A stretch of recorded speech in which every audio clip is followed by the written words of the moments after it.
दिल्ली प्रदेश Congress committee की ओर से 400 स्थानों पर शीला दीक्षित को श्रद्धांजलि। दिल्ली में अनेक स्थानों पर कांग्रेस के लोग पूर्व मुख्यमंत्री शीला दीक्षित की फोटो पर फूलमाला अर्पण कर श्रद्धांजलि अर्पित करते नजर आए। भारी संख्या में जुटी भीड़। दक्षिणी दिल्ली में अंबेडकर नगर, मेहरौली, देवली सहित अनेक स्थानों पर कांग्रेस नेता बड़ी संख्या में जुटे तथा उन सभी स्कूल, अस्पताल आदि स्थानों पर गए जिनके बारे में उनका दावा था कि इन सभी बिल्डिंगों का निर्माण पूर्व मुख्यमंत्री के द्वारा कराया गया। अंबेडकर नगर स्थित अस्पताल पर मुख्यमंत्री शीला दीक्षित को पुष्पांजलि अर्पित करने के बाद दिल्ली प्रदेश कांग्रेस कमेटी के उपाध्यक्ष और निगम पार्षद अभिषेक दत्त ने उपस्थित लोगों को संबोधित किया तथा दावा किया कि स्कूल हो या अस्पताल या फ्लाईओवर, सभी का निर्माण शीला दीक्षित द्वारा कराया गया, जबकि दिल्ली सरकार उनके कराए कार्यों का श्रेय ले रही है। अभिषेक दत्त ने आरोप लगाया कि इस स्थान पर शीला दीक्षित द्वारा जो शिलान्यास पत्थर लगाया गया था उसे ओछी राजनीति के तहत केजरीवाल ने उखाड़ फेंक दिया है। अभिषेक दत्त ने चेतावनी देते हुए कहा कि हमारी 3 मुख्य मांगे हैं। एक, पहला, अस्पताल शीला दीक्षित के नाम पर हो। दूसरा, अस्पताल का निजीकरण ना किया जाए। तीसरा, गरीब जनता मुफ्त इलाज हो और शीला दीक्षित के नाम पर पत्थर दोबारा लगाया जाए। अगर ऐसा ना हुआ तो कांग्रेस सड़कों पर उतरकर प्रदर्शन करेगी। मेहरौली जिला अध्यक्ष राजेश चौहान का कहना था कि हम दिल्ली में उन सभी जगहों पर आदरणीय शीला दीक्षित जी को श्रद्धांजलि अर्पित कर रहे हैं जिन जगहों का निर्माण पूर्व मुख्यमंत्री, आधुनिक दिल्ली की निर्माता, विकास महिला श्रीमती शीला दीक्षित जी ने कराया। आइए देखते हैं इन कांग्रेस नेताओं ने और क्या कहा। निर्देशानुसार दिल्ली की 70 विधानसभाओं में जो कार्य शीला दीक्षित जी के समय में करे गए, हम सभी कांग्रेसी वहाँ जाके उनको नमन कर रहे हैं, उनका धन्यवाद कर रहे हैं। और आज कोरोना काल के समय भले ही अस्पताल हो, हमारे यहाँ की जो सुविधाएं हों, सारी शीला दीक्षित जी जब मुख्यमंत्री थी उस समय इन कामों को शुरू किया गया था, हुआ गया। आज उनका धन्यवाद करना चाहते हैं, उनकी मदद के द्वारा, उनकी सोच के द्वारा दिल्ली बच पा रही है। किस तरीके से ये हॉस्पिटल जो है कई साल से बनकर तैयार है मगर अभी तक उद्घाटन नहीं हुआ है, क्या कहें?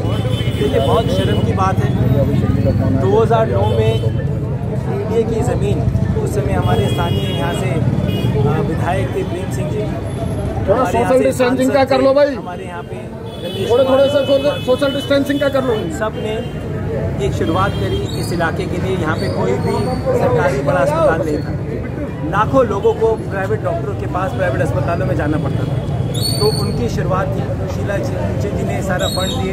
2013 में यहाँ पे इनॉग्रेशन हुआ। गुलाम नबी आज़ाद जी थे, शीला दीक्षित जी थी, रमेश कुमार जी थे, सचिन कुमार जी थे, प्रेम सिंह जी थे। और शर्म की बात ये, पिछले 7 साल से लगातार जो हमारे यहाँ के मुख्यमंत्री हैं केवल प्रचार और झूठी बातें कर रहे हैं। वही अस्पताल जो उन्होंने शुरू करा तो अस्पताल शुरू नहीं कर पाए।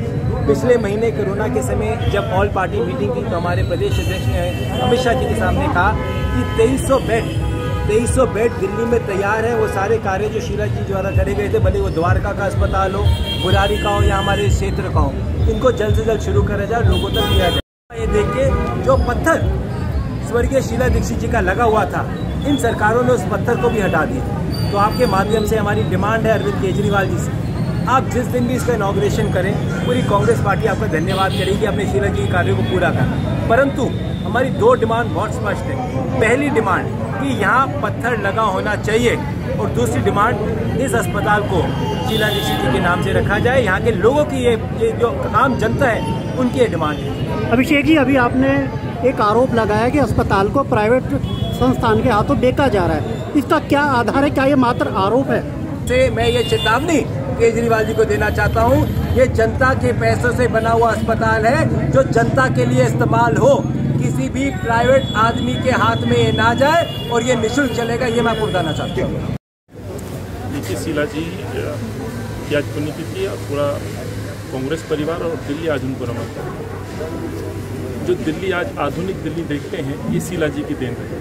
शीला जी ने हर फील्ड में काम किया, चाहे शिक्षा की मैं बात करूँ, स्वास्थ्य की मैं बात करूँ। खासतौर से आज जो संक्रमण का दौर है, इस संक्रमण के दौर में जो भी इंफ्रास्ट्रक्चर स्वास्थ्य का है वो शीला जी की सोच के अनुरूप बना है। आज आप देखेंगे कई अस्पताल तो ऐसे हैं जिनके द्वारा शीला जी ने जो नींव रखी थी उनकी अभी तक रिबन कटने बाकी है। शीला जी आज हर दिल में, हर किसी के जहन में, चाहे रोड एंड ट्रांसपोर्ट की बात करें, पर्यावरण को लेकर के बड़ी संजीदा थी शीला जी। उनका बहुत बड़ा सपना होता था कि लोगों को स्वच्छ हवा मिले। इसलिए आप देखें, बड़ा एक चुनौतीपूर्ण फैसला था कि तमाम डीजल और पेट्रोल की बसेस को, टैक्सी को, ऑटोज़ को सीएनजी में कन्वर्ट कराना। दिल्ली को विश्व स्तरीय शहर बनाने का सपना देखा था और मैं गर्व से कहता हूँ वो सपना वो पूरा करती गई। आज दिल्ली की पहचान है फ्लाईओवर्स, आज दिल्ली की पहचान है एयरपोर्ट, दिल्ली की पहचान है आज तमाम वो सड़कें, लो फ्लोर बसेस, मेट्रो या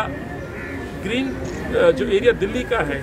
मुझे याद आता है मैम ने हाउस के अंदर कहा था कि दिल्ली के लगभग 8% ग्रीन एरिया मिला था दिल्ली को जब शीला जी बनी, और जब शीला जी हटी या हमें छोड़ के गई, दिल्ली को लगभग 32% ग्रीन कवर एरिया करके दिया, जो आज ग्रीनरी आप दिल्ली की देखते हैं, जो खूबसूरती देखते हैं। सो शीला जी को भुलाया नहीं जा सकता। ये आधुनिक दिल्ली शीला जी की देन, तमाम वो इमारतें, तमाम कॉलेज, शिक्षा संस्थान, हर जगह आज कांग्रेस का साथी जाकर के उनको याद कर रहे हैं। जहाँ शीला जी के चरण पड़े, शीला जी ने अपने हाथों से उनकी नींव रखी और उस नींव को, इमारत को पूरा करके ही वो गई हमारे पीछे। दिल्ली की पहचान है, दिल्ली की शान है। और शीला जी कहती थी नहीं रुकेगी मेरी दिल्ली, पर अफसोस है आज दिल्ली कहीं ना कहीं थमती नजर आती है। तो इसके लिए जिम्मेवार कौन है? ये दिल्ली वाले खुद तय।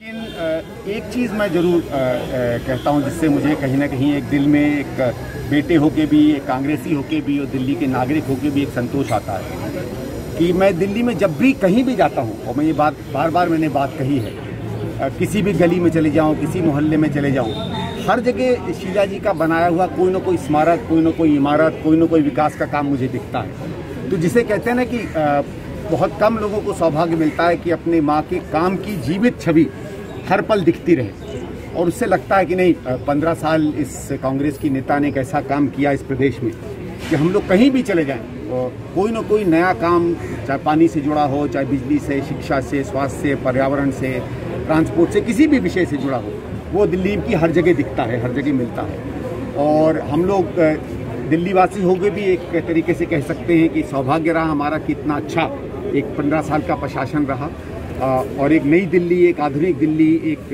बनती हुई नई दिल्ली हम लोगों को मिली। अगर आपको ये वीडियो अच्छा लगे तो RBM न्यूज़ को लाइक करें, सब्सक्राइब करें और अधिक से अधिक शेयर करें।